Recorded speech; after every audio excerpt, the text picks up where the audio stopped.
At these heights. But the adventurers say they've faced risks before and are ready to do so again. Flooding in the Highlands of Scotland has today caused damage costing millions of pounds, and the next high tide, early tomorrow morning, could bring even more problems. And gale force winds have hampered attempts to clear away the damage. Rivers burst their banks, families rush from their homes to escape the rising waters, and a railway bridge has been washed away.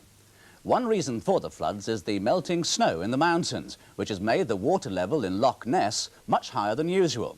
And it was the town of Inverness, at the northern end of the loch, which caught a lot of the flooding.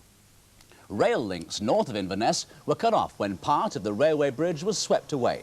An eyewitness, Jack MacDonald, said the bridge fell suddenly with no warning.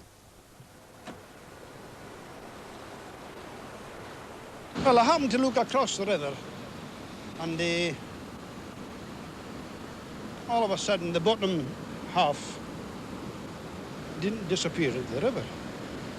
And, well, I just couldn't believe my eyes. And then the whole lot came down then into the river, and there was the whole place shook like an earthquake. The swollen waters also set off massive landslides which spilled earth and mud over many roads. Some families were moved into local public halls, but there were others who refused to leave their homes, staying behind to protect them.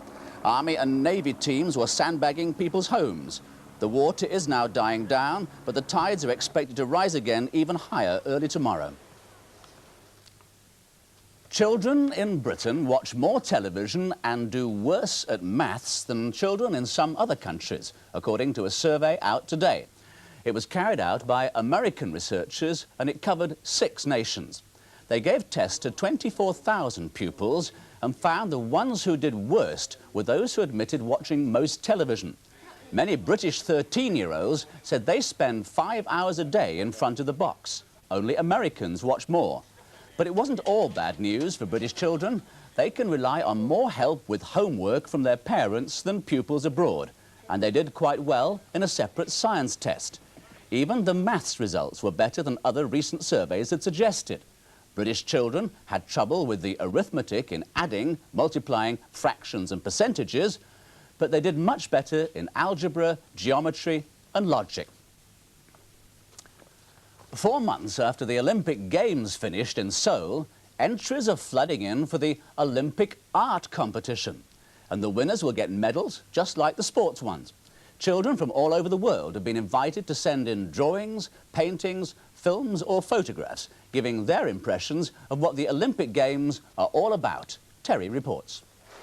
The most important thing in the Olympic Games is not to win, but to take part. The words of Pierre de Coubertin, who founded the modern Olympics, may seem strange in today's competitive world of sport.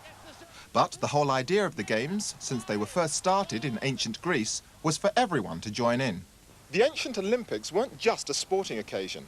Poets, musicians and artists also came along to show off their skills. Many years later, artistic events were included in the modern Games, with medals given for things like painting and sculpture.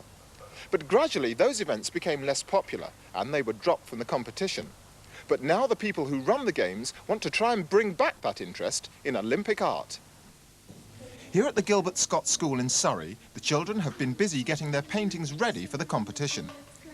These pictures capture the drama and excitement of the Olympic Stadium, with athletes in the heat of competition.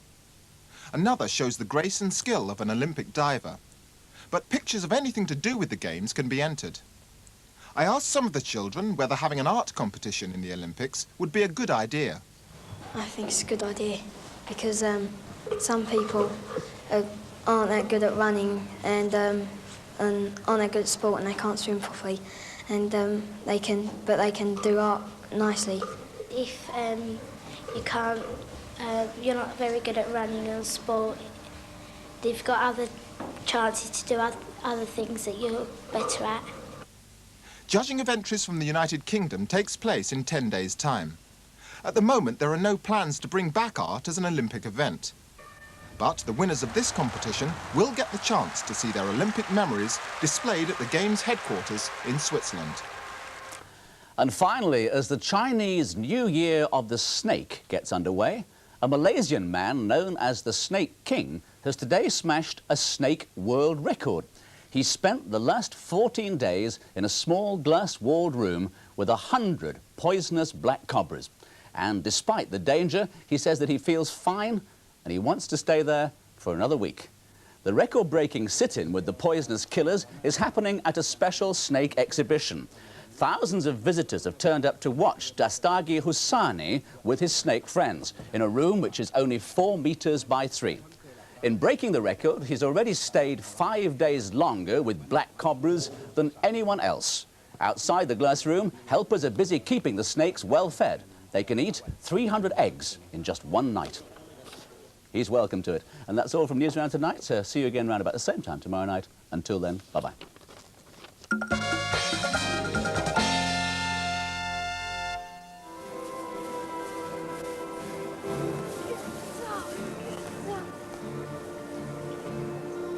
Don't you give him too much of that. What? Lovey-dovey.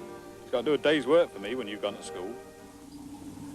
Yes, we'd all like to be out there, Ben, but we most certainly shan't go home until you answer the question. I sometimes think I'd do better with you if I communicated by whistles. What terrible perils could possibly lurk in the country for one boy and his dog? The Country Boy, coming soon to Children's BBC. Shh, Ed, stop it, shh.